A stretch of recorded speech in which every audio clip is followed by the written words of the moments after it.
Bien le bonjour à toutes et à tous, c'est Cryptéo pour la chaîne de Blockchain Capital et on se retrouve comme tous les jours à 9h30 pour faire un point sur la matinale news. Alors, comme tous les matins, quand je vous lance le live, je vous rappelle aussi rapidement notre agenda et notre calendrier de live. Comme vous pouvez le constater, il est quand même vachement bien rempli. On a quand même beaucoup de lives qu'on vous présente qui sont bien évidemment tous gratuits. Je sais que vous adorez un petit peu ce qui est gratuit. Et bien donc venez sur nos lives, il y a beaucoup de contenu, beaucoup d'informations et beaucoup de formations aussi qui vous sont très intéressantes. Pour rappel, tous les matins de 8h30 à 9h30, c'est entre une demi-heure et une heure en fonction des news, en fonction des informations marché qu'Alex a à vous donner. Alex vous fait une matinale trading, donc il vous explique un petit peu ce qui s'est passé dans la nuit, ce qui s'est passé hier soir, ce qui a surveillé, etc. Toujours bien évidemment sans vous donner de conseils d'investissement, c'est le but du jeu de Blockchain Capital, etc. Et on enchaîne avec ce qui se passe tout de suite, les news, une matinale news donc avec moi, à 9h30 pour au minimum 1 heure. Voilà les amis, donc pour ceux qui sont sur TikTok, hop, je me ferme les commentaires et je vous affiche l'écran, ce sera beaucoup plus simple pour vous. Tac, vous voyez ma tête, on s'en fout, alors que ça vous intéresse. Je vais essayer de vous rapprocher un petit peu comme ça pour ceux qui veulent le lire mieux, ce sera peut-être plus simple. Voilà les amis. Si vous voulez voir le calendrier, pour ceux qui veulent, le calendrier est bien évidemment présent sur notre Discord et notre site internet va sortir la semaine prochaine. Comme ça, vous aurez toutes les infos nécessaires à la compréhension de ce qu'on vous propose. Voilà, et tout à l'heure en fin de live, je vous expliquerai comment ça va se passer un petit peu ce soir et cet après-midi. En tout cas, comment ça va se passer? Comme d'habitude, je vais vous faire donc un point rapide sur les news pendant une vingtaine de minutes. Aujourd'hui, je pense que ça devrait le faire. Après, je fais de l'outro pour la vidéo de YouTube et je continue et je réponds à vos questions, que ce soit sur Twitch ou sur TikTok, sur ce qui s'était passé aujourd'hui, sur vos interrogations, etc. Et je vous remets bien évidemment la rediff de ces news-là sur notre chaîne Blockchain Capital, notre chaîne YouTube. Allez les gars, c'est parti, on commence avec Meta. Meta, ça me fait assez rire. Hop, du coup, il faut que je vous tourne l'écran un petit peu comme ça, sinon vous n'allez pas voir la news. Parfait. Meta met un terme au projet NFT sur Instagram. Alors Meta, dans le monde des cryptos, j'ai l'impression, je ne sais pas si vous avez cette même impression, ils passent leur temps à faire des annonces intéressantes en soi, à dire bon bah voilà, on va faire une crypto, bon bah voilà, on va mettre des NFT sur Instagram, bon bah voilà, on va faire un stablecoin. À chaque fois, ils ont dit des trucs intéressants, et à chaque fois, ils ont mis un terme à leur projet. Donc vraiment, il faut se poser la question, qu'est-ce qu'ils foutent chez Meta? C'est un truc de fou. Le projet par exemple de stablecoin du Diem qui était avant appelé Libra, etc. Ils avaient vraiment une blockchain qui était solide, qui voulait présenter dessus. Ils l'ont abandonné au bout de je ne sais pas combien d'années de travail. Les gars sont partis, enfin les gars se sont fait virer ou ils sont partis, je me souviens plus. Comme Meta, ils ont abandonné le projet. Et les gars, ils se sont dit, bah, nous, on a quand même vachement bien travaillé sur notre projet, on va le faire tout seul. Et ils ont appelé le projet Aptos. Et pour ceux qui savent un petit peu ce qui s'est passé, Aptos a quand même vraiment pas mal réussi son départ sur le sujet. J'espère que Meta se mord un petit peu les doigts sur d'avoir renoncé à ça. Ça faisait longtemps qu'ils disaient, voilà, on va mettre des NFT sur Instagram parce qu'on trouve que c'est intéressant de mettre des NFT, la technologie des NFT du moins. Et là, comme par hasard, comme d'habitude, voilà, ils disent on arrête de mettre les NFT sur Instagram. C'est assez drôle, Meta, sont tout le temps en retard, ils sont tout le temps... C'est ouf comme un projet, donc Meta, à savoir donc Facebook, Instagram, etc., ont su être des visionnaires dans les années 2000 pour pouvoir présenter du coup Facebook, tout le monde était dessus, on est tous passés de Messenger à l'époque sur Facebook, c'était genre le truc de ouf, Mark Zuckerberg a eu des films, etc., c'était vraiment incroyable, et d'un coup, après ils se sont complètement laissés dépasser sur leur truc, ils ont rien fait d'avancer, ils ont continué à faire ce qu'ils savaient faire entre guillemets mais sans essayer de pousser un peu trop loin, les trucs ont été abandonnés et franchement Facebook et Meta du coup est en train de dépérir progressivement. Bref, on a eu un vol et c'est le plus gros hack du coup de l'année 2023 mais bon en même temps on est en mars donc c'est un peu normal et c'est souvent le mois d'octobre qui fait des gros actes, le Hacktober. Bref, donc on a eu un vol de 197 millions de dollars, donc ça paraît énorme, c'est pas non plus exceptionnel sur le monde des crypto-monnaies et des crypto-actifs en général.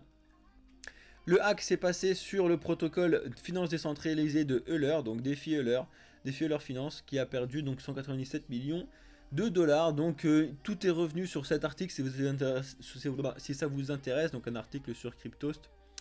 Donc ils ont confirmé le protocole et l'attaque, donc ils vous expliquent tout ça, vous expliquez aussi comment ça s'est fait, donc c'est une grosse prise que ça travaille avec 74 000 ST Ether, bref. Donc l'idée, pour vous faire un résumé rapide, c'est en fait un flash loan de 30 millions de DAI emprunté sur de la AVE. En gros, un flash loan, c'est un gars, il a fait un très rapide prêt, puis après il a ressorti. Et du coup, est-ce que c'est une mauvaise logique de construction du code? Voilà, c'est la question qui est posée par Cryptost, par PeckShield du coup, pardon. À voir. Franchement, chose à suivre. Les protocoles de finance décentralisée sont un petit peu mis à mal en ce moment. Mais en même temps, c'est mieux qu'ils soient mis à mal maintenant, quand on est encore dans un bear market et qu'il n'y a pas une adoption massive, pour justement qu'ils puissent trouver des solutions à ces problèmes-là rapidement, plutôt que on ait une adoption massive et que ce soit un méga problème d'un coup. Ensuite, je pense qu'il faut absolument revenir quand même sur ces news de ce week-end et de la fin de la semaine dernière, juste rapidement sur quelques points, surtout par rapport à ce qui va se passer aujourd'hui. Je vous explique. Pour ceux qui dorment dans une grotte, vous avez loupé ça. Effondrement des banques de la SVB, donc la Silicon Valley Bank, et de Signature. Et qu'est-ce qui s'est passé? C'est que la Fed est arrivée à la rescousse directement en activant la planche à billets et en disant: vous inquiétez pas, ce lundi vous allez vous réveiller. Et oui, effectivement, la Silicon Valley Bank et Signature sont terminés, mais on va renflouer leur compte. Tous ceux qui avaient des comptes dessus, vous allez être remboursés, vous pourrez récupérer votre argent. Pas de soucis, c'est vraiment, faut que je mette de côté le mème du chien là qui est dans sa maison alors qu'elle est en train de brûler et qu'il est en train de dire tout va bien là, parce que c'est vraiment exactement ce qui se passe actuellement. La Fed fait tourner la planche à billets pour sauver du coup ces deux banques. Qu'est-ce que ça signifie? Vous allez voir, on va en parler encore sur 2-3 autres news là-dessus. Ça signifie vraiment des choses très importantes et la dernière fois qu'une banque américaine aussi grosse que ça a coulé, c'était en 2008. Alors je vous dis pas qu'on est en retour en 2008, hein, ça personne ne le sait, on le sait qu'après, même en 2008, quand ça s'est passé, les gens pouvaient encore dire tout va bien, mais au final, tout n'allait pas bien du tout. Bref, donc ça secoue fortement les marchés financiers et ça a surtout énormément secoué les marchés financiers traditionnels. Les banques américaines, européennes, toutes les banques ont ouvert lundi, donc hier, avec un gap baissier catastrophique, alors que le Bitcoin lui a très bien réagi. Est-ce que c'est une situation critique actuellement? C'est une question qui est vraiment intéressante à se poser. Est-ce que c'est la fin du système bancaire, etc. Il y en a qui se posent cette question. Bon, ça m'étonnerait que ce soit la fin du système bancaire en 2 minutes. Mais bon, bref. Et ils utilisent, comme d'habitude, leur superbe phrase qu'ils ont inventée en 2008. Too big to fail, donc trop gros pour s'écraser. Ça me fait doucement sourire. T'as beaucoup de films qui sont faits là-dessus. T'as beaucoup de choses qui se sont fait, qui sont expliquées. Il n'y a pas de trop gros pour couler. N'importe qui, personne n'est à l'abri de rien du tout. Ça, il faut le savoir. Donc, faut arrêter avec les too big to fail. Bref.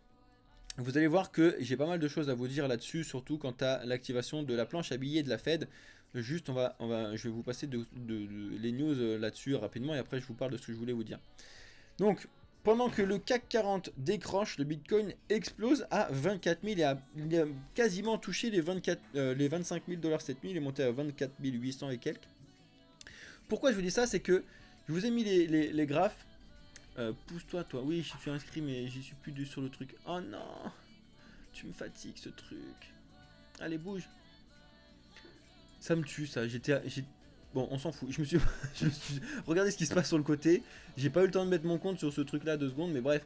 Ce qui se passe, c'est assez intéressant, c'est que normalement, dernièrement, les cryptos et le système bancaire, ils se suivaient à peu près, alors que c'est normalement complètement l'inverse qui est censé se faire, et ça s'est complètement décorrélé hier. La banque, le système bancaire, bam, s'est écrasé, alors que le système du Bitcoin, bam, a explosé. Et là, vous voyez qu'il y a une petite remontada rapide, vraiment toute petite, du système bancaire de ce matin à 8h30 là. alors que le Bitcoin justement potentiellement est en train de réfléchir pour potentiellement essayer de retracer un petit peu, on va voir, et c'est ce que vous a analysé Alex ce matin, et il va vous faire ça encore cet après-midi. Donc, ça y est, ça va pas ou quoi là? Eh, on est en live ici, on n'a pas de... Hein, ceux qui veulent voir la mascotte de la chaîne, vous pouvez venir sur Twitch les amis, vous la verrez en direct. Bref, donc ça c'est assez intéressant. Est-ce que ça commencerait petit à petit enfin à faire en sorte que Bitcoin décorrèle complètement de marché financier? Alors j'y crois moyen que ce soit fait en 2 secondes comme ça sera fait avec des années je pense, parce que il y a beaucoup de choses derrière, il faut une adoption de masse, il faut avoir des gens qui font confiance au système de Bitcoin, etc., etc. Donc ça va pas prendre 5 minutes comme certains peuvent le dire. Mais bon, c'est quand même intéressant de voir qu'il y a enfin une vraie décorrélation intéressante à surveiller entre le Bitcoin et, bon là c'était sur le CAC 40, mais sur les autres marchés financiers traditionnels, c'est le cas aussi. Et du coup, voilà, pour finir cette... Je crois que c'est la dernière news là-dessus. Ah non, on a encore un truc sur stablecoin. Non, stablecoin, ouais, après. Et du coup, je trouvais ça aussi drôle, je vous le mets vite fait. Mais hier, du coup, la banque HSBC UK a racheté la filiale britannique de la SVB pour un livre symbolique. C'est assez drôle. Donc c'est uniquement la filiale, hein, mais vous vous doutez bien que cet énorme réseau de banques, ils ont forcément des filiales un petit peu partout. Et bon, bref, donc là... La filiale anglaise a été rachetée par la banque HSBC pour juste un livre sterling. Ça me fait un petit peu marrer de comment ça se passe derrière, surtout pour ceux qui étaient dedans, les investisseurs, etc.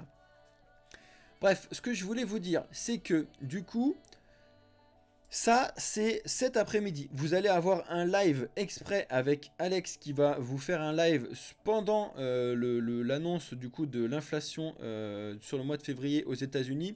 Pourquoi, à mon avis, cette inflation-là est plus importante que les autres à surveiller? Pour la simple et bonne raison que, en fait, ils ont prévu, du coup, une baisse de l'inflation comparée à ce qu'il y avait avant. Donc, avant, on était à 6,4%. Ça y est, tu me fatigues. Tiens. Et ils ont prévu de baisser à 6%. Sauf que, courant de la semaine dernière, il y a eu beaucoup de discours de Jérôme Powell et on voyait qu'il était quand même mis à mal à dire que c'était quand même compliqué de gérer l'inflation actuellement. Il avait beaucoup de mal à gérer avec ces augmentations de taux pour le fait que l'inflation soit ramenée à 2%, parce que n'oubliez pas que le but du jeu de Jérôme Powell, des banques centrales, que ce soit américaines, européennes, etc., c'est de gérer une inflation entre 1 et 2%, et là il faut au minimum la ramener à 2%, vous vous doutez bien que là on en est très loin, hein, 6%, et 6% c'est aux États-Unis, hein, ça va à peu près encore, hein. Quand vous voyez ce qui se passe, je crois que c'est en Angleterre, ils sont à 10%, en Allemagne ils sont à 10%, c'est assez flippant. Bref, pourquoi je vous dis ça? Parce que avec les récents événements qui se sont passés là, donc ça ne changera pas sur le mois de février, mais c'est quand même à surveiller sur ce qui s'est passé sur le mois de février, et ça sera aussi beaucoup à surveiller sur le mois de mars, donc le mois prochain, quand l'inflation va tomber. Pourquoi je vous dis ça? Parce qu'ils ont activé du coup la machine à billets comme pas possible, pour pouvoir renflouer du coup la SVB et signature. Ils ont fait un prêt d'urgence de 25 milliards de dollars d'urgence, donc sur le bazar. Pour vous donner une petite idée, normalement ceux qui s'occupent de ça, c'est l'organisme de la F... tac tac tac, où est-ce que je l'ai mis? Je l'ai mis où? C'est ici. Tac. Ah, il est où mon organisme? Le gars il est organisé sur les news, mais il y a un truc qui va pas là. Oh là là. Voilà, la FDIC. Normalement, c'est la FDIC. Alors, je sais plus exactement c'est quoi Alex, si toi tu l'as dans les commentaires, je pense que toi tu l'as, tu connais très très bien ce truc-là, mais la définition de l'acronyme, je me souviens plus exactement. Bref, en gros, c'est ceux qui sont censés gérer un petit peu les urgences là-dessus. Et le système américain, du coup, de la FDIC ne dispose que de 225 milliards de dollars, un peu d'urgence pour pouvoir renflouer ses prêts. Et là, quand même, sachez que eux, ils ont que 225 milliards de dollars pour pouvoir faire ça à longueur de temps, à longueur d'année, sur tous les différents projets. Donc, il faut en injecter un petit peu partout. Et là, juste la Fed a mis 25 milliards uniquement pour renflouer ce qui s'est passé sur SVB et Signature. Donc, pourquoi je vous dis que c'est important? C'est parce que cet après-midi, si jamais, alors là, je vais vous donner des si, c'est pour ça qu'on prend beaucoup de pincettes et c'est pour ça qu'il faut essayer de pas trop de Federal Deposit Insurance Corporation, merci Alex, FDIC, pour ceux qui sont sur Twitch, comme ça vous avez la réponse d'Alex en direct. Pourquoi je vous dis ça? Parce qu'en fait, Faites attention, Alex, vous l'avez encore répété ce matin, pas de conseil d'investissement chez nous, etc. Surtout aussi, faites attention à, à votre exposition au marché actuellement quand il y a des grosses annonces comme ça, qui sont surtout ce type d'annonces qui sont vraiment à surveiller. La semaine dernière, il avait dit qu'il avait eu beaucoup de mal à gérer la baisse de l'inflation comme il le voulait. Est-ce que ça signifie que là, on va avoir une inflation au-delà de 6%? Alors clairement les amis, si on a une inflation au-delà de 6%, parce que là ils annonçaient 6%, si on a une inflation au-delà, même 6,1%, ça va être très très mal pris, logiquement, ça va être très très mal pris par les marchés et ça va s'écraser au sol bien comme il faut. Et ça, c'est pas impossible, notamment par rapport à ce qu'il disait la semaine dernière sur le fait qu'il avait du mal de le faire et qu'il se posait des questions si augmenter encore les taux le 22 mars prochain, etc. Mais aussi, ils sont quand même bloqués parce que l'augmentation de taux, ça crée un bazar dans l'économie américaine. Donc en fait, il ne sait pas vraiment comment faire. En tout cas, si jamais on voit cet après-midi, on va le voir en direct avec Alex à 13h30, si on voit du 6,1, 6,2, encore pire. Alors là, les gars, si on commence à arriver sur du 6,5%, c'est-à-dire que si on est au-delà de l'inflation du mois dernier, là, tenez bien vos shorts parce que ça va swinguer. Par contre, on n'est pas non plus à l'abri de voir quelque chose de mieux, donc un 5,8, un 5,7, etc. Ce serait incroyable, on va pas se le cacher, mais par contre, si jamais on voit ça, là, le Bitcoin pourrait potentiellement très très bien réagir. Je viens de me rendre compte que ceux qui sont sur TikTok, vous ne le voyez pas, les 6% là que je vous montrais depuis tout à l'heure. Bref. Ceux qui sont, donc du coup, si jamais on a une inflation en dessous de ce qui a été prévu, ça veut dire qu'ils ont bien géré leurs augmentations de taux pour pouvoir faire baisser tout ça, et du coup les marchés vont bien réagir. Donc vraiment surveillez ce qui va se passer cet après-midi à 13h30. En tout cas, moi j'ai assez peur malheureusement de voir quelque chose d'au-dessus de 6%, surtout en fonction de ce qu'il a dit la semaine dernière, en fonction de ce qui s'est passé cette semaine, et surtout j'ai peur par rapport au mois de mars, donc le mois actuel, là où ils ont renfloué du coup les 25 milliards, comment va réagir l'inflation sur le mois prochain. Donc quand le mois de mars va tomber, donc c'est au mois d'avril, ça peut faire flipper. Je sais pas comment ça va se passer chez vous, mais ça peut faire flipper. J'espère que ce sera un peu pris en compte, au moins dans le forecast, là, donc la prévision, parce que sinon ça peut être assez flippant. Donc bref, donc vraiment à surveiller cet après-midi. Je vous rappelle, on est en live. Moi je serai dans les commentaires, mais Alex est en live direct sur Twitch à 13h30, voire un peu avant, je crois qu'il est à 13h pour pouvoir préparer tout ça. Donc venez rejoindre le Twitch, venez follow sur Twitch, ça vous prend 2 secondes et c'est bien mieux que ce qui se passe directement sur TikTok. Si vous avez des questions les amis sur TikTok, il y a Deadpool qui vient d'arriver. Deadpool c'est un des modérateurs de la chaîne, donc vous pouvez croire ce qu'il vous dit, et surtout le but du jeu c'est garder vos questions. J'ai encore 5 petites minutes sur les news et après je vais répondre à vos questions. Donc on a eu de la panique sur les stablecoins, vous l'avez bien vu, sur l'USDC, l'USDT, etc. Et Binance, ils ont converti, alors l'intégralité, je suis pas sûr, mais ça c'est un peu un titre un peu putaclic, mais bref, de son fonds d'urgence qui était en BUSD, et ils l'ont converti en Bitcoin, Ethereum et en BNB. Pourquoi ils ont fait ça? Tout simplement parce qu'en fait, ils se sont dit, oula, une banque américaine est en train de se crasher, j'ai pas du tout envie de voir ce qui va se passer sur le dollar, comme ça s'était passé en 2008. Donc pour se couvrir, il a fait l'inverse de ce qu'on fait en bear market. Quand on est en bear market, normalement on convertit ses cryptos en fiat. Là il a fait l'inverse, il a converti son fiat en crypto parce qu'il s'est dit, j'ai plus vraiment confiance en système du dollar pour l'instant, du moins avec ce qui s'est passé actuellement. Et il a préféré du coup mettre son fonds d'urgence en Bitcoin et en Ethereum et en BNB. C'est aussi potentiellement un gros acheteur, et c'est aussi potentiellement pour ça qu'il y a eu beaucoup d'achats hier, hein, parce que quand tu as une force acheteuse comme ça peut faire monter les cours. Donc bref, c'est vraiment à surveiller, c'est des signes qui sont quand même intéressants entre ce qui s'est passé sur l'USDC, la Fed qui arrive. On a vécu quand même quelques jours historiques là, les amis, c'est assez important. N'oubliez pas qu'on s'en rend compte que après, que ça a été des jours historiques, mais là c'est quand même des jours qui étaient vraiment très très importants à surveiller. Donc, ça c'est ce que je vous disais tout à l'heure, la question se pose, est-ce qu'on se dirige vers le pire crack boursier de l'histoire? Moi personnellement, donc je vous le rappelle, je suis analyste financier, j'ai fait des études donc d'ingénieur en finance et je suis diplômé de 2017. Donc j'ai été formé sur toute la finance traditionnelle en long, en large, en travers. Et déjà en 2017, je réfléchissais à voir comment c'était possible qu'on n'ait pas eu un crash depuis un moment et depuis 2008.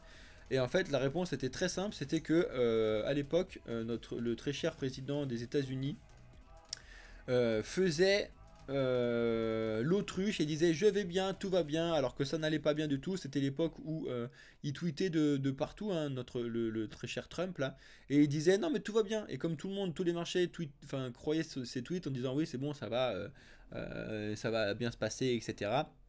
Les marchés continuaient de monter alors qu'il n'y avait que des annonces économiques et macroéconomiques catastrophiques déjà en 2017, hein, pour vous dire. Donc ça veut dire que n'oubliez pas que plus on prend de la vitesse en termes de bêtises, plus l'impact avec le mur va être important. Donc c'est pour ça que pour moi, on a pris de la vitesse depuis 2017 catastrophique. Entre guillemets, heureusement, j'ai envie de dire vraiment entre guillemets, parce que on a eu le Covid, parce que le Covid qui a fait chuter pas mal les marchés en 2020, etc. Et ça a un petit peu rétabli certains trucs, mais là on est reparti à fond, le CAC 40, etc. qui ont fait des plus hauts. C'est vraiment à surveiller sur ça. N'oubliez pas qu'un marché sain, c'est un marché qui peut monter, descendre, monter, descendre, monter, descendre. Un marché sain, c'est pas un marché qui fait que de monter. Ça n'est pas sain de faire que de monter, ça il faut le savoir. Donc on a parlé du coup de la FDIC, ça on l'a vu tout à l'heure ensemble. On a eu les DPEG des stablecoins, vous l'avez bien vu, donc DPEG du DAI, DPEG de l'USDC, on a eu aussi des petites frayeurs, ce qui s'est passé sur l'USDD, etc. MakerDAO, donc le projet derrière le MKR et le DAI, ils ont proposé des potentielles solutions, donc à savoir d'augmenter les frais de swap entre l'USDC et le DAI, d'imposer une limite de mint de 250 000 DAI par jour, pas plus. Établir un fonds d'endettement de 1 milliard de DAI, réduire les frais d'exchange du SDP contre du DAI à 0%, etc. Voilà, ils sont en train d'essayer de réfléchir, et ce depuis déjà un moment, à trouver des solutions pour essayer que ce type de bêtises de DPEG arrive moins, voire plus du tout à l'avenir. On va voir s'ils arrivent à trouver des bonnes solutions. Il faut trouver des bonnes solutions et pas des solutions qui impactent directement les acteurs et le marché, donc ça c'est vraiment à surveiller. Je vous ai mis cette news, comme ça vous voyez qu'il y a quand même des gens qui travaillent pour essayer de trouver des solutions. On va parler juste 2 secondes de notre fameux euro numérique qui pourrait bientôt être accepté dans les commerces, hein, donc notre fameux MNBC proposé par Madame Lagarde, donc de mettre un euro numérique. Rapidement dessus, pour ceux qui dorment encore une fois dans une grotte, hein, Madame Lagarde a envie de créer un euro numérique, donc vous avez... Comme tout le monde, vous devez vous dire, bah écoute, c'est quoi un euro numérique? Parce que j'utilise déjà mon euro sous forme numérique. Hein. Il y a de moins en moins de gens qui payent en cash. On est tous là avec notre téléphone, avec nos cartes bancaires, nos virements, etc. Donc on utilise déjà l'euro de façon numérique. Donc elle, son seul argument, on va pas se le cacher, son seul argument, c'est qu'actuellement vos euros sont backés par, sont backés par vos banques en fait et vos différentes banques, alors que elle, son argument ce serait de dire que l'euro numérique serait backé directement par nous, la Banque Centrale Européenne, et c'est pas forcément mieux parce que du coup c'est vraiment ils peuvent vous surveiller directement et surtout ils peuvent gérer encore plus l'inflation que ce qu'ils font directement, parce que là ils le font indirectement, ils gèrent l'inflation via les prêts avec les banques, mais ils peuvent faire pire encore avec gérer l'inflation directement avec toi et ton euro numérique. Donc ça c'est assez drôle. Bref, ça je voulais en parler juste 2 secondes parce qu'il y a encore des gens qui se font arnaquer avec pas mal d'arnaques de base sur le minage de Bitcoin, et je voulais vous parler de ça parce qu'on va nous vous proposer beaucoup de projets autour du minage, que ce soit sur Bitcoin, etc. On a des experts chez nous, donc chez Blockchain Capital, qui peuvent vous parler de tout ça, et il faut vraiment faire attention aux arnaques. Les arnaques les plus classiques, donc c'est vraiment que en fait vous achetiez sur un site des machines qui vous sont jamais données, donc ça c'est le truc de base. Vous achetez un service de minage, ça c'est pour ça que j'ai jamais vraiment aimé ce truc là. C'était à l'époque où moi j'ai commencé 2017-2018 et j'ai voyé beaucoup de ce truc là. Donc t'achetais une puissance de hachage, donc vraiment de la puissance de minage directement. Et en fait tu savais pas réellement ce qui se passait derrière. Ça c'était très flou, ça on vous le fera pas. Nous, ce qu'on va pouvoir vous faire, c'est que vous pourrez acheter les machines directement via nous et du coup via nos fournisseurs où on vous aura déjà négocié des prix intéressants pour vous. Ça, c'est une chose. On pourra aussi, si vous voulez, héberger vos machines, mais ça, pour le coup, du moins pour le début, c'est que vous allez acheter les machines, on va juste les mettre chez nous. Vous aurez des photos, des vidéos, des caméras en direct, etc. pour que vous puissiez voir réellement ce qui se passe. Et vraiment, nous, on va mettre, si on fait ça, enfin c'est ce qu'on va faire, on va mettre en place un contrat directement avec la blockchain où en fait vous allez pouvoir vous connecter directement sur le rendement de votre machine et nous on va juste prendre la partie qu'on aura prénégocié avec vous là-dessus de notre service, mais ce sera mis en place directement sur les revenus de la machine, c'est à dire que ce sera vraiment transparent au mieux, là où ça n'était pas du tout transparent à l'époque, où il disait voilà toi t'as ça, mais ça se trouve tu pouvais avoir plus ou moins, c'était vraiment très très flou à l'époque, alors que là vraiment nous on veut vraiment prôner la transparence, etc. Bref, tout ça pour vous dire qu'il faut vraiment que vous fassiez attention si vous êtes intéressé par le minage. Je sais que le minage va commencer à revenir petit à petit quand les cryptos vont remonter, ou justement que tous les gens qui se sont désintéressés au minage ont sorti leur machine, ça va repartir un petit peu à la hausse. J'en suis convaincu parce que la technologie du minage est vraiment très intéressante, donc à surveiller. Ça c'était une superbe erreur, je voulais vous la montrer aussi, c'était les deux erreurs que je voulais vous montrer. Il y a un gars qui a transformé 2,5 millions d'USDC en seulement 5 centimes en 3 clics malheureux. Donc ça c'est vraiment pour vous dire, je vous fais un live sur la sécurité vendredi à 18 h, j'espère que vous serez là pour que je vous explique ce type de choses. Mais encore une fois, tout est axé sur l'éducation. Et en fait le gars il était sur des pools de liquidité, pour vous le faire très simple. Et pendant qu'il y a eu ce bazar sur l'USDC, il a voulu sortir très très rapidement parce qu'il a eu peur de voir un potentiel UST comme le Luna se passer. Donc qu'est-ce qu'il a fait? Il a fait n'importe quoi en fait, il a signé des contrats par-ci par-là et il a échangé, on le voit en direct en plus, donc il y a vraiment la trace en direct de ce qu'il a fait. Donc d'échanger ces 2 31 000 d'USDC pour 5 centimes d'USDT. Il a fait juste n'importe quoi et il va encore dire c'est de la faute de la plateforme de KyberSwap, etc. Non, c'est juste toi qui as fait n'importe quoi, il faut le savoir. Il y a quand même des questions qui se posent par rapport au bot de gestion de la liquidité, là, le MEV. Bref, on pourra en discuter ensemble si jamais ça vous intéresse, surtout sur notre Discord. Rejoignez le Discord de Blockchain Capital, vous retrouvez les liens dans la description. Ça, c'est très important. Tout ça pour vous dire qu'il faut vraiment axer sur l'éducation et l'information et la formation pour justement pas faire ce type de bêtises là, parce que en crypto, à l'inverse du monde financier traditionnel, tout ce que vous faites, vous en êtes dépendant. Donc ça a évidemment beaucoup de points positifs parce que c'est vous qui gérez vos propres argent, ça c'est très important, mais ça a aussi quelques points négatifs comme que si jamais vous faites une bêtise, vous pouvez aller vous plaindre à personne. Alors que quand vous faites une bêtise entre guillemets dans le monde financier traditionnel, le monde financier traditionnel c'est construit justement pour que tu puisses pas trop faire de bêtises parce que tu ne peux pas faire des choses. Donc il y a vraiment des côtés positifs des deux côtés.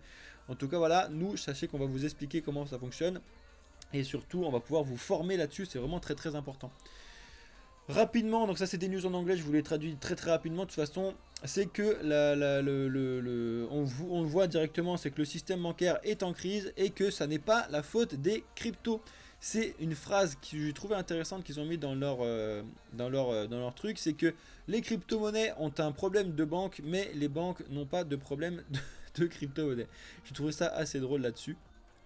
Bref, tout ça pour vous dire que petit à petit, ça va se décorréler. Encore une fois, c'est vraiment du petit à petit. Parce que pour l'instant, les projets de crypto, pour se créer, pour pouvoir faire un service, etc., il y a forcément... il y a forcément une banque derrière pour pouvoir eux se payer parce qu'ils se payent en fiat, machin truc, etc. Même Binance derrière, il y a des banques qui sont en Lituanie, etc. Enfin bref. Quand vous voulez faire un virement en euros à quelque part, vous doutez bien que quand il y a de l'euro et de la fiat, il y a forcément une banque traditionnelle derrière, sinon c'est pas possible. Donc c'est pour ça que les protocoles de finance décentralisée sont intéressants parce que pour le coup, il n'y a pas de système bancaire derrière, c'est vraiment de la finance décentralisée axée sur les crypto-actifs. Donc bref, tout ça pour vous dire que là, ça a secoué beaucoup les marchés, ce qui s'est passé sur le système bancaire actuel. Encore une banque qui chute, ça n'était pas arrivé depuis 2008. On va voir comment ça va se passer sur les jours qui vont suivre. Surtout, on va voir, et s'il faut analyser ça cet après-midi avec Alex, l'inflation du mois de février est vraiment à surveiller. Et surtout, le 22 mars, 21 ou 22, je crois que c'est le 22 mars, on a la décision de la Fed sur une augmentation ou pas des taux. À voir, ça c'est vraiment à surveiller sur le mois de mars. Et on finit rapidement avec les NFT. N'oubliez pas, c'est rappelé ici, voilà. Le secteur des NFT vient à peine de commencer et il vous explique dans cet article pourquoi. N'oubliez pas que le secteur des NFT a vraiment connu son avènement, même s'il était déjà créé depuis avant, mais ça a vraiment connu son avènement pendant ce bull run là de 2021, tout comme la finance décentralisée a vu son avènement en 2017. N'oubliez pas qu'il y a toujours un décalage, c'est-à-dire que la finance décentralisée c'est plus ou moins créé en 2017. Vraiment je dis plus ou moins parce que ça a déjà été créé avant, mais ça a vraiment explosé en 2017. Là où en fait on a pris confiance à la finance décentralisée, c'est justement avec un retard de bull run, donc en 2021. Là, ce qui s'est passé, c'est qu'en 2021, on a eu plus ou moins la création de la technologie liée au NFT. Donc, il y a beaucoup de choses qui ont explosé. Là, on est en train de faire un tri. Et pour moi, c'est uniquement pour moi, prenez des pincettes de ce que je vous dis. En 2025, donc au prochain bull run, la technologie des NFT va vraiment être mis au goût du jour parce que seuls les projets qui vont être présents en 2025, du moins les anciens projets, sont les projets qui ont réussi à survivre tout ce marché-là catastrophique. N'oubliez pas que plus de 99% actuellement des projets de NFT sont claqués au sol, ne servent à rien. La technologie des NFT est vraiment très intéressante, mais ce qui en est fait actuellement, c'est pas forcément super sexy. Bref, je voulais vous rappeler ça. Il y a un super article qui vous explique si jamais pourquoi, enfin si vous êtes bon en anglais, ça vous explique pourquoi la technologie est intéressante et pourquoi on est qu'au début et pourquoi vous pouvez faire vraiment des choses exceptionnelles avec les NFT. Vraiment lisez ce qui se passe là-dessus. Notamment, je vous l'ai déjà dit, les NFT permettent de révolutionner le monde de la logistique. Les NFT permettent de révolutionner le monde de l'immobilier avec la tokenisation, etc. C'est vraiment à surveiller et c'est vraiment très important.